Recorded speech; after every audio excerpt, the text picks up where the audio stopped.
이슈에 대해 깊이 있는 시각을 만나보는 시간 변상욱의 눈 코너입니다. YTN 뉴스가 있는 저녁 변상욱 앵커 나왔습니다. 어서 오십시오. 네, 안녕하십니까. 오늘 이야기해볼 주제가 중대재해법인데요. 먼저 네. 이 중대재해법이 과잉 입법 아니냐 이런 반발이 있는데 설명 좀 해주시죠. 과잉 입법, 글쎄요. 중대재해처벌법이라고 하는 것은 산업안전에서 노동자가 사망하거나 영구한 장애인이 되거나 상당히 심각한 상해를 입었을 경우 도대체 이 사고가 나게 된 주체가 누구냐라고 하는 걸 좀 더 분명히 하려고 하는 거죠. 노동자가 다쳤으니까 노동자가 잘못했겠죠. 뭐 조심했으면 되는데 이거냐.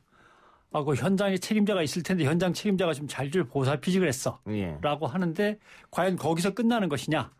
아니면 그 현장을 감독할 수 있도록 감독관을 거기다 고정 배치를 한다거나 각가지 안전시설을 1차, 2차, 3차로 몇 번에 나눠서 1차에서 놓치면 2차에서라도 막을 수 있도록 이렇게 제대로 시설을 안 해놓은 기업주의 책임이냐. 그래서 사고의 주체를 분명히 한다라고 하는 거지 무조건 엄하게 처벌한다 이런 뜻은 결코 아닙니다.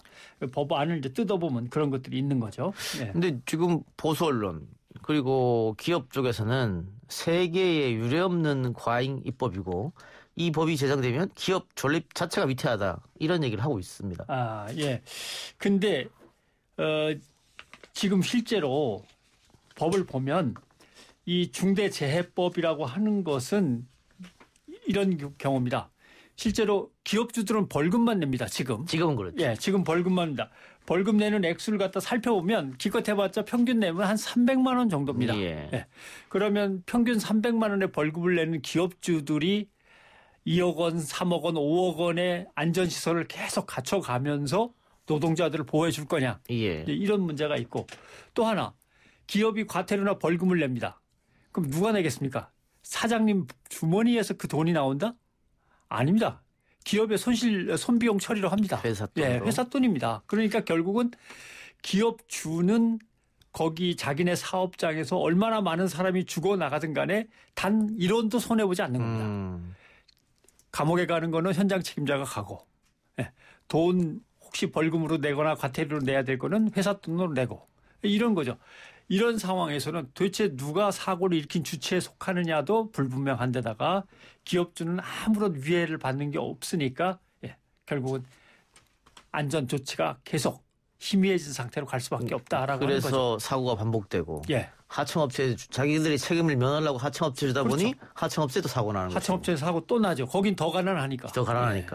그리고 지금 중대재해법 이 법안 이번에 통과시키겠다고 하는 법안이 벌금은 올리고 그 사고 발생 사업주에게 징역형을 하겠다 이런 거지 않습니까? 아마 여기에 지금 반발하는 것 같아요. 아마 제일 걱정은 거긴 것 같습니다. 아니 영업하기도 힘들어 죽겠는데 사업 벌이기도 힘들어 죽겠는데 그걸 갖다 징역형으로 한다면 하고서 결국은 경총이나 전경련이나 자기네들이 가장 보호하고 싶은 사람들은 경영인입니다. 그 경영인의 위해가 가는 거에 대해서 제일 심각하게 생각하는 것 같습니다. 그러니까 자꾸 중대재해처벌법이 아니라 산업재해안전법을 조금만 고칩시다. 개정하자. 왜냐하면 구약식처분 정식 재판으로 가지 않는 게 80%입니다. 현재 사고가 나도. 그다음에 법원에 가서도 실형 선고되는 거는 2% 정도밖에 안 됩니다. 2% 조금 넘죠. 벌금형인데 60% 이상이 벌금형인데 평균 벌금액은 개인 법인 다 따져도 400만 원이 안 됩니다. 300만 원대에 머물고 있습니다. 이것은 처벌이냐 아니면 그냥 행정처리에 불과한 거냐. 생각해 보면 아실 겁니다. 이게 과연 처벌이냐 행정처리냐 라고 하는 거죠. 그래서 인간 생명에 중대한 위험을 초래하는 산업재해에 대해서 이제는 이거는 행정 문제를 잘못한 행정범이 아니라 사람의 생명을 존엄하게 여기지 않은 형사범으로 처벌해야겠다라고 하는 의지가 중대재해처벌법에 담겨 있는 거죠. 그러니까 어제도 오늘도 내일도 마찬가지입니다. 평균 하루에 이 산업재해 또 노동으로 사망하시는 분이 6, 7명쯤 되니까 평균적으로 매일 그렇게 사망하는데 변호사님 그 말처럼 처벌받는 사람은 거의 없다. 받아도 벌금형 정도다. 사람은 죽어나가는데. 그러니까 이것을 벌금을 높이고 형사처벌을 강하게 하는 것만이 막을 수 있지 않겠느냐 이 말씀이지 않습니까? 그렇습니다. 더구나 이 법을 만들면서 그렇게 마구잡이로 만들지는 않습니다. 구조적인 책임이 기업과 기업 경영자에 있다라고 못을 박지만 다만 안전 시스템을 설치하고 그거를 갖다 제때제때 관리를 해주고 안전교육을 실시하고 점검 정기적으로 하고 이렇게 되면 모든 형사처벌은 다 빠져나갑니다. 그래도 이거를 안 했을 때 한해서만 처벌을 하는 겁니다. 그러니까 산업재해에 관한 기업의 구조적인 책임을 인정하는 모델은 지금 전 세계적인 경향인데 좀 이상하지 않습니까? 국가적인 방역 시스템을 몇천억 원을 들여서 서둘러서 마련하고 코로나19에 감염된 사람의 목숨을 하나라도 더 건지려고 몸부림치는데 오히려 먹고 살려고 나간 일자리에서 1년에 1,000명씩 죽어나간다면 좀 뭔가 이게 모순되지 않습니까? 그런 거는 없애야겠다라고 하는 거죠. 그런데 워낙 그 보수 언론과 재계에서 반발이 심하니까 그럼 아까 우리가 잠깐 얘기한 대로 산업안전법을 개정하자. 근데 이 문제는 이제 그렇게 개정하게 되면 기업주는 처벌이 또 면하니까 그게 무슨 소용이 있느냐 지금 이렇게 반대하시는 건데 지금 민주당이 그 처음에는 중대재해기업 그 제정에 찬성했다가 또 산업법 개정안에 또 몸이 좀 가는 것 같다가 지금 또 빠진 것 같다가 좀 왔다 갔다 하는 것 같아요. 그 지금 낸 안은 민주당에서 낸 2개의 그건 정의당 거 심지어는 국민의힘에서 내놓은 안도 목적에서는 비슷합니다. 목적에서도 비슷하고 다만 어디에서 차별이 좀 나느냐 하면 아까 말씀하신 경영자를 처벌하는 조항에서만 차이가 납니다. 약간의 차이가 날 정도로 사실은 비슷한데도 왜 이렇게 법이 통과가 안 되고 계속 미뤄지고 하는지 모르겠습니다. 근데 이제 국민의힘 같은 경우는 법사위라든가 아니면은 민주당의 국정 운영, 국회 운영이 마음에 안 든다. 뭐래 또 붙잡고 잠깐 틀어지고 있어야만 협조를 얻어낼 수 있다. 이런 생각에서 정쟁을 벌이는 것 같고 민주당은 당장 권력기관 개혁 3법이 중하니까 이 중대재해처벌법에 대해서는 뒤로 밀어놓고 있는 것 같습니다. 그래서 진도가 못 나가고 있고 결국 정의당은 피켓 시위하고 농성 벌이고 지금 그러고 있는 중이죠. 이런 얘기도 있습니다. 외국보다도 더 과잉법이다 하면서 그 최근에 동아일보 보도에 이렇게 나와 있네요. 영국은 한국과 달리 사업주 처벌 조항과 행정 제재, 징벌적 손해배상이 없다. 법인에는 상한없는 벌금형이 가능하지만 법 제정 이후 10년간 26개 기업에 부과된 벌금액 평균은 약 4억 9천만 원 수준이다. 이렇게. 그러니까 영국보다도 우리가 더한 지금 법을 만들려고 한다. 이런 비판인데요. 영국의 법제를 조금 덜 들여다본 것 같습니다. 영국은 기업 과실치사법이라는 게 있습니다. 사람이 노동자가 목숨을 잃었을 때 처벌하는 법입니다. 우리의 중대재해처벌법이 기업 과실치사법을 가져와서 우리식으로 바꾼 겁니다. 그래서 아마 지금 얘기하신 보수신문은 그러면 보자. 영국은 기업과실치사법에 의해서 얼마나 처벌받았나라고 하니까 처벌받은 게 별로 없어요. 봐라, 처벌도 별로 안 하는데 우리 건 왜 이렇게 엄격하게 처벌한다는 그 얘기 같아요. 사실은 영국은 법이 2가지로 돼 있습니다. 기업과실치사법이 있고 그다음에 산업보건안전법이 있고 그래서 기업과 경영주에 대한 처벌에 있어서 상한선이 없습니다. 이게 다 보건안전법에 들어가 있는 거죠. 사람이 죽었을 경우에 기업과실치사법만 놓고 보면 별로 이렇게 처벌한 게 없어 보이지만 실제로 영국의 산업재해를 막기 위한 법은 보건안전법입니다. 거기에 의해서 웬만한 건 다 다뤄지고 기업과실치사법은 그 나머지 것들을 다루는 건데 기업과실치사법만 보고서 별로 그렇게 엄하게 다루지도 않고 액수를 봐도 그렇고 처벌받은 것도 그렇고 약한데라고 하는데 절대 그렇지 않은 거죠. 알겠습니다. 그리고 한 가지 제일 큰 차이는 뭐냐면 보건안전법에 따르면 안전감독관에게 바로 재판에 기소할 수 있는 기소권을 줍니다. 우리로 치면 검사한테나 주는 건데 경찰도 못 갖는 거지만 영국에서는 단속권, 기소권의 작업 중지 명령권까지 다 있습니다. 그런 것들을 그 언론에서 이제 취재에 반영을 하는 거겠죠. 근데 우리가 이 안전사고 일어났을 때 항상 이야기하는 것이 위험의 외주화 아니겠습니까? 그렇습니다. 위험한 일은 기피하게 되고 또 하청을 주게 되고 기억하시겠지만 서울 지하철 사고도 역시 외주의 문제였었고 김영균 씨 사고도 역시 외주의 문제였단 말이죠. 근데 이 산업 안전법으로 이게 개정을 하면 위험의 외주화 문제는 해결 못한다 이런 주장도 있는 것 같습니다. 못하죠. 왜냐하면 원청이 있고 하청이 있는데 하청도 하청에서 재하청이 있고 재재하청이 있지 않습니까? 계속 내려가죠. 재하청 재재하청으로 가면은 원청은 너무 멀리 있습니다.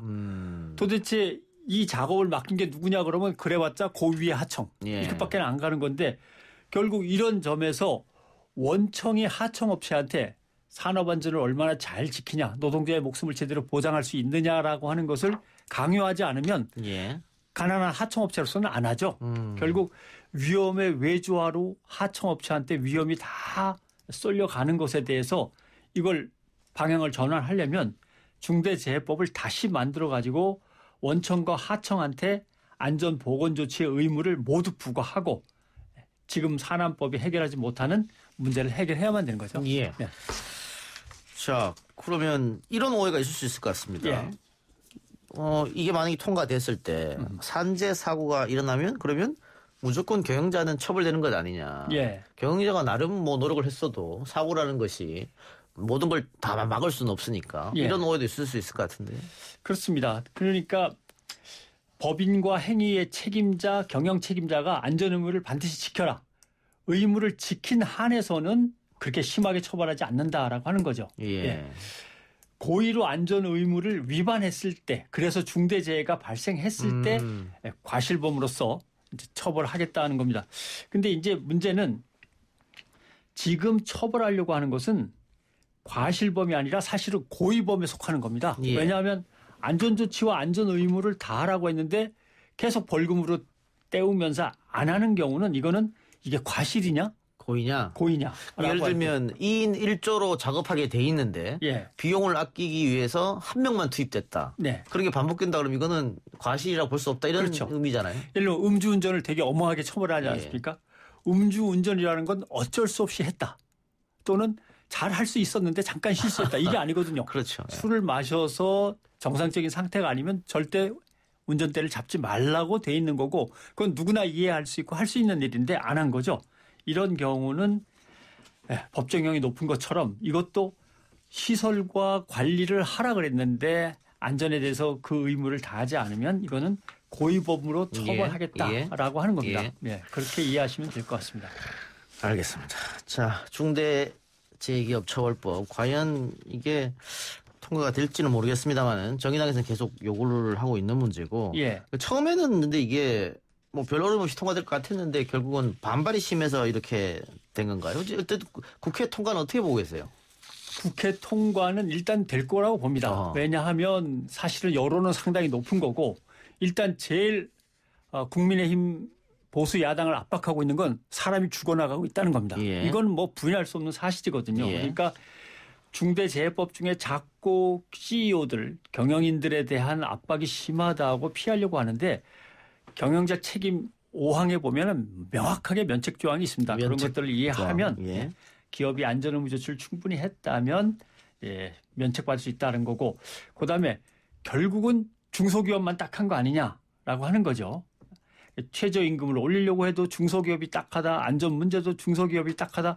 항상 경영자 단체라든가 이런 곳은 중소기업 핑계를 대는데 그러면 실제로 지금까지 중대재해가 발생하고 있는 이 상황에서 중소기업이 만약에 일일이 챙기지 못한다면 전경련이든 경영자 총협회 같은 데서 중소기업에게 안전교육을 대신해 줄 수 있는 어떤 시스템을 갖춘다든가 현장 조사를 해서 사고가 많이 나는 곳에 어떤 지원을 한다든가 이런 것을 수십 년간 한 건 하나도 없어요.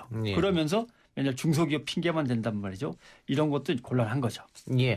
어쨌든 지금 뭐 여러 안이 올라와 있는 상태인데 정의당 안도 있고 또 박주민 안도 있고 장철민 안도 있고 국민의힘의 이미자 안도 있습니다.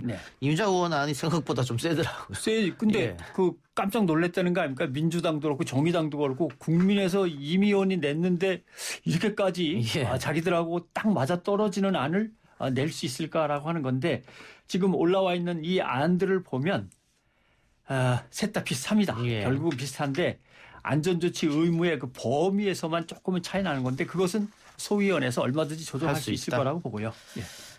알겠습니다. 어느 정도 진통은 있겠지만은 통과를 한번 예상해 보고요. 오늘 뉴스가 있는 저녁 앵커 리포트는 어떤 겁니까? 오늘은 서울의 마지막 남았던 노숙인들을 위한 전담병원이 지정병원이 예. 코로나19 전담병원으로 바뀌었습니다. 아하. 그럼 노숙인들은 다 나와야 됩니다. 예. 약만 넉 달치 받아가지고 거리로 다시 나오게 됩니다. 예. 이 문제를 어떻게 해결할 건가? 그 문제가 오늘 앵커 리포트입니다. 날씨도 추워지는데. 예. 알겠습니다. 뉴스 정면수무 끝나고 YTN TV로 또 라디오로 동시에 뉴스가 있는 저녁을 보고 들을 수 있습니다. 여러분 많이 사랑해 주시고 지금까지 변상호 앵커였습니다. 고맙습니다. 고맙습니다.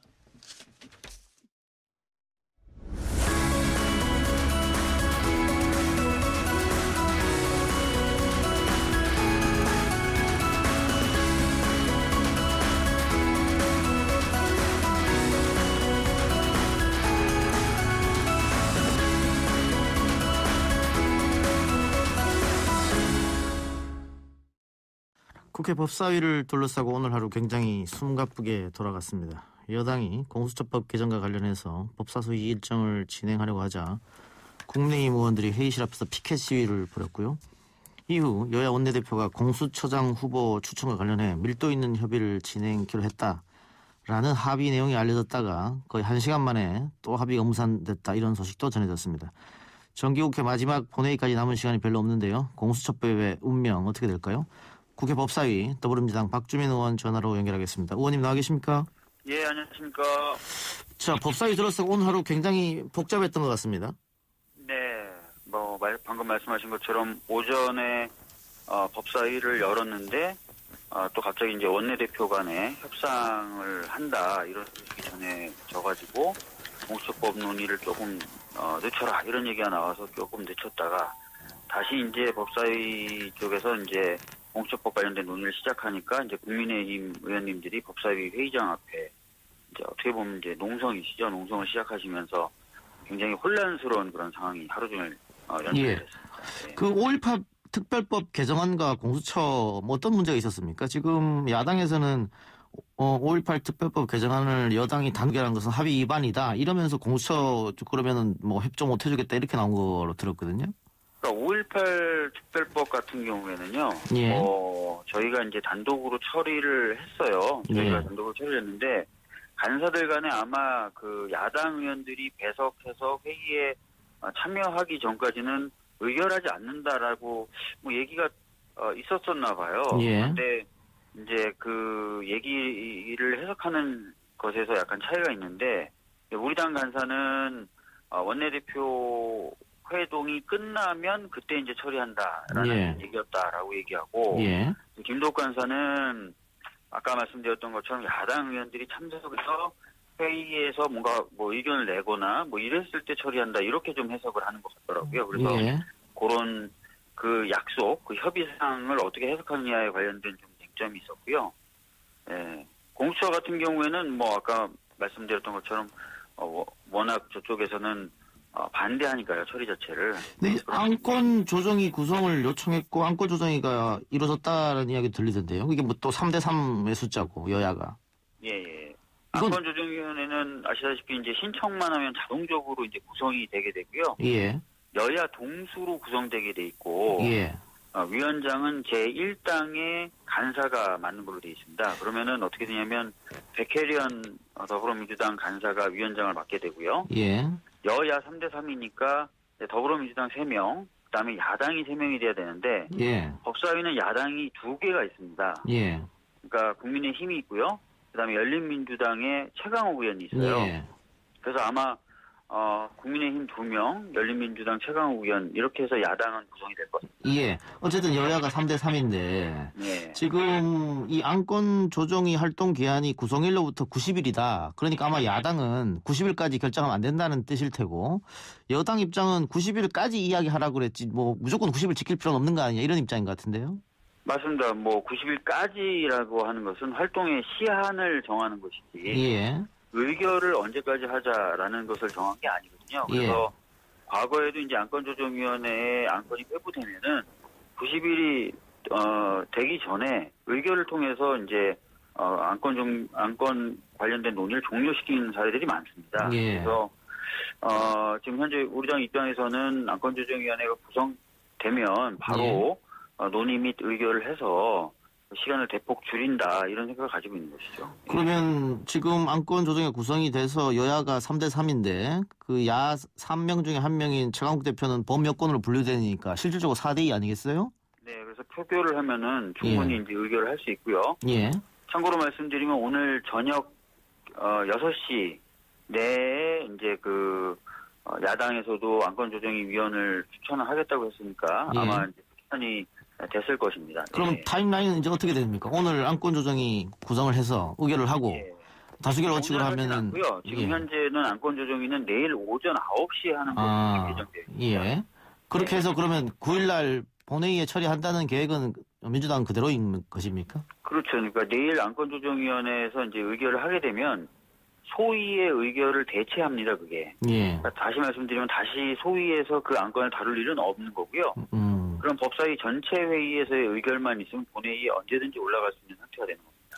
오늘 대통령이 수보회의에서 공수처 관련 다시 한번 강조를 했습니다. 출범하게 되길 희망한다고 얘기했고 제도적 개혁을 완성할 수 있는 기회가 왔다라고 했는데 결국은 대통령이 이 말은 바꿔서 얘기하면은 올해 안에 꼭 출범시켜라 이 얘기 아니겠습니까? 어떻게 받아들이셨습니까? 네, 조속한 이제 출범을 당부하는 말씀으로 저희들이 듣고 있고요. 예. 그러기 위해서는 이번 정기국회 때 관련된 법 개정이 이루어지고 법 개정 후에 개정된 법에 따라서 추천위원회가 가동이 돼야 됩니다. 예. 왜냐하면 인사청문회도 거쳐야 되거든요. 예. 그래서 시간이 많지 않습니다. 연내에 출범시키려면. 그래서 반드시 이번 정기국회 때는 통과를 시켜야 된다 이렇게 생각하고 있습니다. 그 민주당 지지자들은 오히려 민주당에게 왜 이렇게 빨리 처리를 못하냐 이런 성토를 하고 있는 상황이고 야당 지지자들은 만일 9일날 본회의에 통과가 되면 또 보수 언론하고 같이 또 의회 독재다 이런 프레임을 가져갈 텐데 부담이 되지 않겠어요? 다 아시다시피 공수처법은 이미 시행이 된 지 120일이 넘어가고 있는 법입니다. 예.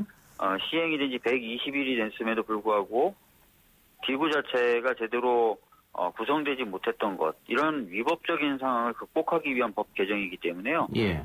이런 부분을 좀 잘 감안해 주셨으면 좋겠습니다. 예. 그렇긴 합니다만은 어쨌든 민주당 지지율, 대통령 지지율이 하락세에 놓인 상태에서 그 야당의 반대를 무릅쓰고 과연 이것을 밀어붙일 수 있겠느냐 이런 지적도 있는데 그러면 당 지도부나 당원이나 의원들의 의지는 확고한 모양이네요. 9일날 네, 처리하겠다. 지금 의원들은 의지가 확고하고요. 예. 최근에 당 지지율 하락 그 의미라든지 배경은 저희들이 유심히 살펴야 되겠지만 예. 지금 이 개혁 관련된 입법들 그리고 예. 권력기관 개혁이라는 대의를 위해서는 좀 흔들리지 말아야 될 필요가 있다고 생각합니다. 예, 알겠습니다. 지금 공수법뿐만이 아니고요. 경찰법, 경제 3법 개정안 이거 모두 처리하겠다. 이게 지금 당의 방침인데 9일날 다 가능하다고 보십니까?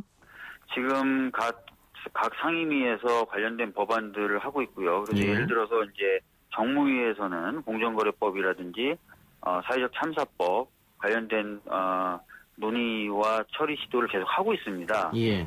그리고 이제 경찰법 같은 경우에는 이제 행안위에서 이미 이제 처리가 된 상태이고요. 예. 그리고 국정원법 같은 경우도 정부에서 이미 처리된 상태라서 그런 법들이 이제 법사위로 왔을 때 법사위에서 잘 마무리하기만 하면은 본회의 때 통과되는 건 문제가 없을 것 같습니다. 예, 하나 더 여쭤보죠. 사회적 참사의 진상규명 및 안전사회 건설 등을 위한 특별법 일부 개정 법률안. 개정안 2탄 의원도 냈고 의원님도 내셨죠? 네네네. 이번에도 대표 발의했습니다. 예, 이게 지금 어떻게 돼 있습니까? 9일날 통과, 이거는 지금 법안 소위에도 올라가지 않았기 때문에 어렵다는 얘기가 있던데. 예, 아시다시피 사참위가 12월 10일부로 조사 기간이 끝나게 됩니다. 그래서 이 법도 역시도 반드시 정기국회 내에 통과가 돼야 되는데요. 예. 처음에는 이제 조호영 원내대표 등이 이제 가족분들과 만났을 때 굉장히 이제 전향적인 자세를 밝혀서 예. 협상 쪽으로 좀 가려고 했는데 결과적으로는 좀 잘 안 되고 안건 상정조차도 안 되는 상태였습니다. 예. 그래서 당내 여러 논의를 거쳐서 안 된다면은 단독 처리라도 하겠다라고 결심을 하게 된 거고요. 그래서 현재 상태는 그 단독 처리를 위해서 정무위에서 시도를 하고 있는 그런 상황입니다. 이게 정무위 제2소위에서 왜 안건 논의조차 되지 않았습니까? 이해가 안 되는 부분인데. 정무위 간사의 이야기로는 예. 선입선출, 그러니까 먼저 발의된 아하. 법안부터 심사한다는 원칙을 지켜야 된다라고 얘기를 하는데 예.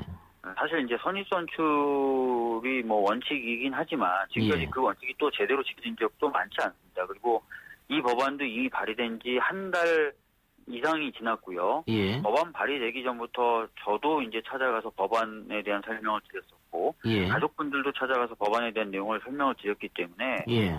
법안에 대해서 뭐 몰랐다거나 또는 법안이 발의될 것이다라는 사실을 예상하지 못했다거나 하는 사안은 전혀 아닙니다. 그래서 예. 제가 봤을 때는 이제 그쪽에서 들이대고 있는 그 선입선출 좀 명분이 되지 않는다고 예. 생각합니다. 그럼 아까 의원님 말처럼 12월 10일까지가 조사기간 종료 시점인데 네. 만일 이번에 통과가 안 되면 그냥 종료되는 겁니까? 조사 기간은 이제 종료가 되고요. 예. 백서를 쓰는 작업으로 전환되게 됩니다. 그래서 조사의 연속성이 사라져버린 문제가 생기기 때문에 예. 반드시 정기국회 내에 통과가 될 필요가 있습니다. 그 유족들은 당연히 그걸 바랄 텐데 예. 그 한편으로는 그 촛불로 집권한 문재인 정부에서 왜 세월호 진상을 규명하는데 이렇게 오래 걸리느냐, 의지가 부족한 거 아니냐 이런 지적도 있는 것 같아요. 네, 사실 저도 이제 그런 부분에 대해서 답답함도 느끼고 그렇지만 굉장히 또 얘기를 들어보면 어려운 여건과 상황이 있었더라고요. 그러니까 예. 코로나19가 생기고 나서는 대면 조사를 하려고 그러면 이제 코로나19를 핑계로 대면 조사를 피한다든지 예. 현장에 방문해서 어떤 조사를 하려고 해도 코로나19 때문에 넉넉지 않았다든지 이런 게 9개월 이상 진행이 된 겁니다. 예. 그리고 각종 이제 연구 용역이나 이런 것들을 주었을 때 그 연구 용역을 받은 기관들조차도 코로나19의 영향을 받아서 제대로 그런 용역을 수행하지 못했던 부분도 있고요. 그래서 여러 요인들이 좀 복잡하게 얽히면서 제대로 이제 좀 많은 성과를 못 낸 부분은 있는데요. 최근에 이제 아시겠지만 여러 가지 이제 진상규명 성과들을 조금씩 내고 있습니다. 예. 임경빈군 관련된 거나 DVR 조작 관련된 부분이라든지 또는 솔레노이드 밸브의 고착 여부에 대한 부분이라든지 이런 것들에 대한 것들 하나하나 지금 밝히고 있어서 가족분들은 진짜 기간이 좀 연장이 되고 예. 한다면은 많은 것들을 밝혀낼 수 있을 것이다. 이렇게 기대를 가지고 있는 상황입니다. 예. 알겠습니다. 조금 다른 얘기입니다만 윤석열 총장에 대한 징계위원회가 10일 날 10시 30분에 예정돼 있습니다. 오전. 예. 근데 거기에 대해서 지금 윤 총장 측이 징계위원 명단 공개를 요청했고 또 검사징계법에 대해서 위헌 소송을 내겠다. 또 이용구 법무부 차관에 대해서는 기피 신청하겠다. 이런 얘기를 하고 있는데 네. 그 윤석열 총장 측의 이런 대응은 어떻게 보고 계세요? 예를 들어서 어떤 검사 징계법에 대한 위헌 소송을 내겠다 이런 부분은 제가 봤을 때는 그 징계위원회의 정상적인 어떤 작동과 판단에 좀 영향을 미치려고 하는 시도가 아닐까 이런 걱정이 좀 들고요. 예. 그다음에 이제 많은 분들이 예상을 하고 있었던 건데 징계위원들을 계속 기피하면서 예. 절차를 좀 지연시키려고 하는 것 아니냐라는 것이 있었는데 좀 그런 어떤 전략들을 좀 쓰고 있는 것 아닌가 싶습니다. 전략이다. 예. 그런데 이게 사실인지 아닌지 모르겠습니다만은 언론 보도에 의하면은 윤석열 총장이 법무부 장관이 해임 건의를 올려서 대통령이 해임 결정을 하더라도 못 따르겠다라는 이야기를 했다는 거거든요. 네. 이 부분은 어떻게 해석하고 계세요? 글쎄요. 사실은 이제 공무원으로서 임명권자가 예. 이제 해임을 하게 되면 보통은 그 처분을 수용하는 것인데 예. 아마 윤석열 총장은 그렇게 하진 않을 것 같아요. 제가 봐도. 이미 이제 이 정치적 싸움으로 들어간 상황인 것 같습니다. 윤석열 총장의 경우에는. 그래서 최대한 정치적 쟁점을 만들고 그렇게 하려는 식으로 움직이지 않을까 이렇게 생각하고 있습니다. 예, 오늘 전국 법관 대표회의가 열렸고 판사 사찰 문건으로 지목된 재판부 분석 문건 이게 법관 9명이 동의를 해서 정식 안건으로 상정이 됐습니다. 네. 이게 만일 결과가 그 문제가 있다고 나오게 되면 그 윤석열 징계위에도 영향을 주지 않을까 그런 생각도 드는데요. 아마 영향이 있긴 있을 겁니다. 예. 그 결과를 속단하기는 어렵지만요. 판사들이 보기에 그 문건이 재판의 독립을 침해한다라고 봤다라는 것이기 때문에 예. 그렇다면은 그것이 징계 사유가 되느냐 안 되느냐에 대한 논란을 예. 일정 정도 정리해주는 효과를 가지지 않겠습니까? 예. 그러면 징계위원회 결과에도 일정 정도 영향을 미칠 것으로 보입니다. 알겠습니다. 시간이 없어서 의원님 하나만 짧게 여쭙고 끝내겠습니다. 네. 지금 내년에 예정돼 있는 서울시장 보궐선거 민주당 후보군에 박영선, 우상호, 또 박주민 이렇게 의원님 이름도 오르내리고 있던데요. 혹시 네. 뭐 결정을 하시거나 아니면 고민을 하고 있습니까? 어떻습니까? 하고 있고요. 죄송하지만 제가 사참위법 통과를 위해서 지금 4일째 노숙노동도 하고 있는 지금 굉장히 정신이 없는 상황인데 그리고 공수처도 어떻게든 해야 되고 그래서요. 이거 좀 폭풍이 지나가야 좀 알겠습니다. 폭풍이 지나고 다시 한번 인터뷰하시죠. 네, 알겠습니다. 오늘 인터뷰 고맙습니다. 예, 감사합니다. 네, 지금까지 더불어민주당 박주민 의원이었습니다.